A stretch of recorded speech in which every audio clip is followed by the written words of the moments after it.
Tuhan, aku percaya firman-Mu ini dahsyat.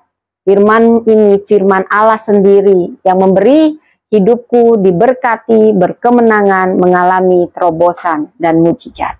Dalam nama Yesus. Amin. Saudara, tema ini adalah terang yang besar. Kita awali perkataan bangsa yang berjalan dalam kegelapan telah melihat terang yang besar. Saudara, saya akan mengungkapkan dahulu latar belakang dari kitab ini.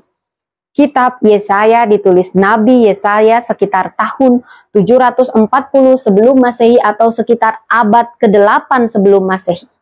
Yesaya nabi yang sangat diurapi Tuhan dari kalangan bangsawan yang menikah dengan seorang nabiah dan punya 2 anak. Dia berada di 4 pemerintahan di mana pada masa itu kerajaan Yehuda berada dalam masa kegelapan. Kenapa dibilang kegelapan, saudara? Kegelapan menyimbolkan tentang simbol dari dosa, simbol dari ketidaktahuan. Kegelapan melambangkan kejahatan. Saudara, tahukah Anda siapa Nabi Yesaya ini? Ini kalau dilihat saudara, saya membaca kisahnya, dia salah satu nabi yang mati syahid. Mati syahid, mati martir. Matinya nggak tanggung-tanggung, dimutilasi, dibagi 2, digergaji, saudara.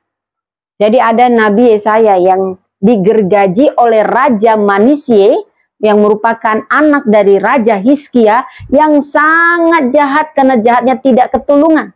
Jangankan Nabi Yesaya dia gergaji 2, anak-anaknya sendiri dia korbankan, masih bayi dia korbankan ke penyembahan berhala, saudara.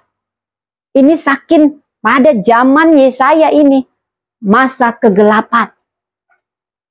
Kalau kita bicara tentang kegelapan, kita jadi ingat penciptaan dunia ini.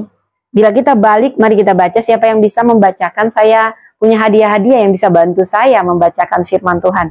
Dari Kejadian 1, saudara. Pada mulanya, Allah menciptakan langit dan bumi. Bumi belum berbentuk dan kosong. Gelap gulita melimbuti alam raya. Apa yang pertama sekali Allah jadikan? Jadilah terang, maka terang itu jadi. Saudara, saat saya meneliti apa itu terang dan apa itu gelap, jika terang datang, dia nggak perlu ngusir kegelapan, hus. Tetapi kegelapan yang langsung menyingkir. Sama seperti saat kita masuk ruangan, yang pertama kita nyalakan adalah lampu. Kita nggak perlu, hei kegelapan hilanglah, nyalakan aja lampu, maka kegelapan sirna. Ini punya tipologi yang sama ketika Nabi Yesaya ada di zaman kegelapan. Dia menubuatkan akan ada terang besar.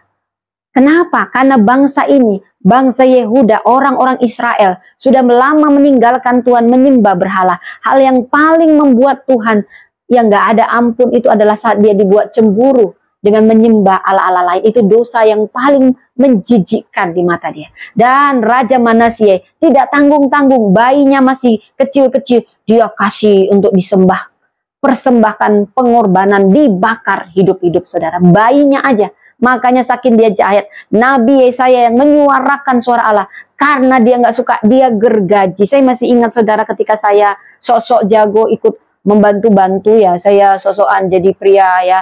Saya mencoba mengapakan paku, saudara, ke dinding. Kemudian main-main gergaji juga, kita ada kegiatan keterampilan, saudara.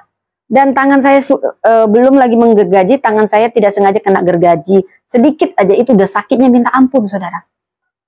Nah, kalau dibunuh begini mungkin sudah selesai gitu ya, saudara ya. Kalau digergaji itu ada siksaan, menyiksa pelan-pelan.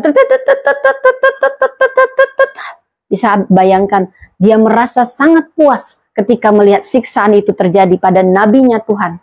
Pada nabi Tuhan yang harusnya dia hormati, dia gergaji, saking jahatnya. Sehingga Tuhan menghukum, karena dia membawa kerajaan Yehuda dan Israel ke penyembahan berhala. Begitu jahatnya Manasye, walaupun pada akhirnya dia menyesal. Tetapi konsekuensi dosa harus diderita oleh orang Israel. Di zaman kegelapan itu bicara tentang kejahatan. Kegelapan sama seperti abad kegelapan gereja, sama seperti zaman kegelapan di mana ilmu pengetahuan, sains belum berkembang, saudara.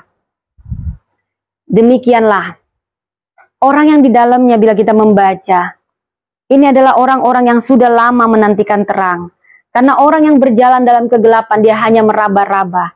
Pada zaman kegelapan di zaman Yesaya, orang main hakim sendiri, penyembahan berhala, semuanya membuat negeri itu makin kelam, dan tiba-tiba karena kasihnya Tuhan, walau Tuhan yang disengsarakan, tetapi Tuhan hadir dengan terang besar.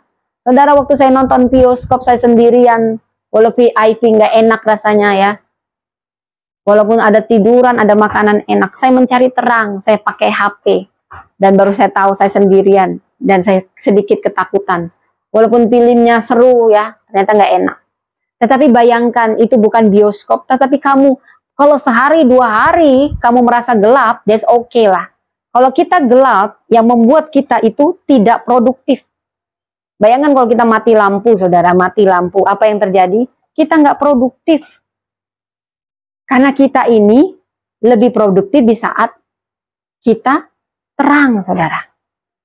Bayangkan, ini zaman kegelapan itu berlangsung bukan setahun 2 tahun. Kita semua sudah melewati kemarin 3 tahun, bisa dibilang tahun-tahun kegelapan, saudara. Di mana setiap hari ada berita kematian karena COVID-19. Pabrik tutup. Tetapi saat ini terang itu sudah datang. Ketika kabar selesai penggunaan masker, bisa ibadah onsite, kita bisa Natal, itu adalah berita terang, saudara. Pada saat itu gelap, kita meraba-raba, kapan selesai COVID? Kapan selesai COVID? Banyak perusahaan yang semuanya gulung tikar, saudara. Bisa dibilang